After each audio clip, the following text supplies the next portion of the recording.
Interview দিতে এসেছি। অনেকক্ষণ ধরে বসে আছি। হঠাৎ আমার ডাক পড়লো। দেখে আসি কি হয়। গিয়ে দেখলাম একজন মধ্যবয়স্ক লোক চেয়ারে বসে আছেন। আসসালামু আলাইকুম স্যার, আসতে পারি? আরে খালিদ সাহেব, আসেন আসেন। বুঝলাম না উনি আমাকে এত সম্মান দিয়ে কেন কথা বলছেন। স্যার, এই হলো আমার ফাইল, দেখে নিন। আমি ওনার সামনে আমার ফাইলটা দিয়ে দিলাম। আরে করছেন কি? আপনি ইন্টারভিউ দিতে এসেছেন এটাই বেশি। আপনার চাকরিটা হয়ে গেছে। সে কি, আপনি আমাকে কোনো প্রশ্ন করবেন না? না না, তার কোনো প্রয়োজন নেই।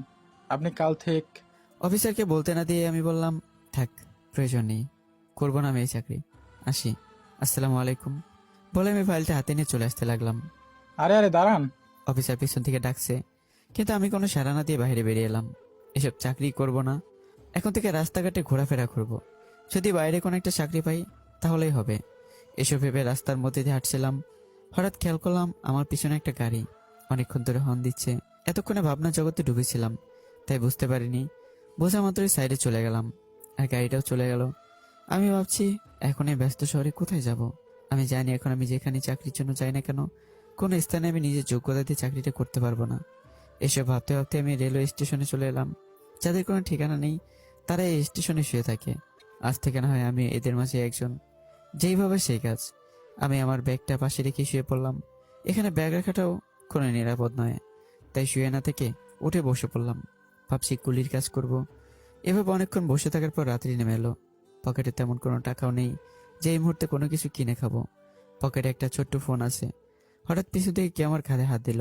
পিছনে তাকে দেখলাম একজন 45 থেকে 50 বছরের লোক আমার দিকে তাকিয়ে আছে আমার কাঁধে হাত দিয়ে। আমি সাথে সাথে দাঁড়িয়ে পড়লাম। তোমাকে খুব চিন্তিত লাগছে কেন বাবা? কই না তো। ওহ, আমি যখন রাস্তা দিয়ে গাড়ি করে আসছিলাম তখনও দেখলাম তুমি অন্যমনস্ক হয়ে রাস্তা দিয়ে হাঁটছিলে, তাই জিজ্ঞাসা করলাম। ও, তাহলে রাস্তায় গাড়িতে আপনি ছিলেন? হুম। ও, অনেকদিন ধরে আমি একটা কাজ করছিলাম, কিন্তু কিছুতেই পেয়ে উঠছে না। হুম। আজকাল চাকরি বাকরির খুব অভাব। আচ্ছা, তুমি কি কি কাজ জানো? সব সব কাজ জানা আছে আমার। গাড়ি চালাতে পারো? হ্যাঁ, খুব ভালো জানি। ড্রাইভারের কাজ করবে? কোথায়? আমার গাড়ি ড্রাইভ করার কথা বলছি। জি, আমি রাজি। হুম, তাহলে আর দেরি কেন, চলো। লোকটি বলেই সামনে এগোতে লাগলো। আমি আস্তে আস্তে সামনে এগোতে লাগলাম। একমাত্র পেটের জ্বালায় রাজি হয়েছি, না হলে হয়তো রাজি হতাম না। আমি ভদ্রলোকটির পিছু পিছু গিয়ে গাড়িতে উঠলাম। এর আগেও আরো অনেক চালিয়েছি, তবে সেগুলো আমার নিজের। আজ পরিস্থিতি অন্যরকম বলে ড্রাইভারি করছি। আমি উঠে গাড়িটি স্টার্ট দিলাম, আর ওই ভদ্রলোকটি আমার পাশে বসেছিলেন। তুমি কোনো চিন্তা করো না, তোমাকে তোমার থাকা খাওয়ার দায়িত্ব আমার। এসবের জন্য তোমার কাছ থেকে মাইনে কাটবো না। তাছাড়া প্রতি বছর ঈদের বোনাস সহ সকল জামা কাপড়ও পাবে।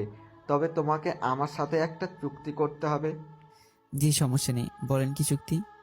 আমি না বলা পর্যন্ত তুমি কাজ থেকে যেতে পারবে না। এই কি বলছেন স্যার?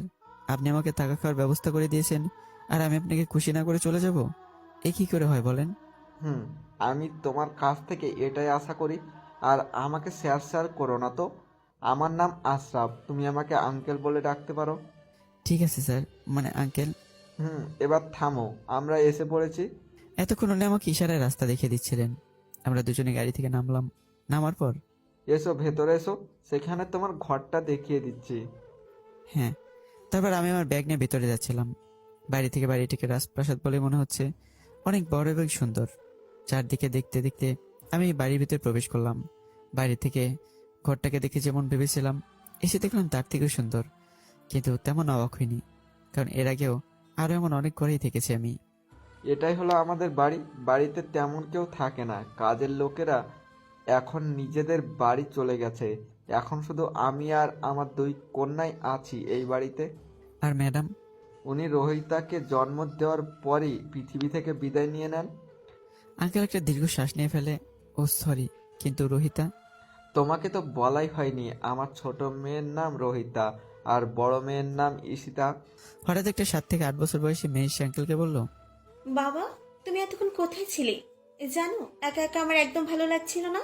এই তো আমার এই ভাইয়াকে নিয়ে আসতে গিয়েছিলাম। আর আপু, তোমার আপু কোথায়? ওইটা একদম ভালো না, আমাকে নিয়ে খেলতে খেলতে ঘুমিয়ে পড়েছে। ও। বাবা, এই ভাইয়া বুঝি এখানেই থাকবি? হুম, এখন থেকে সে এখানেই থাকবে। আর খালেদ, এই হলো আমার ছোট মেয়ে রোহিতা। জি।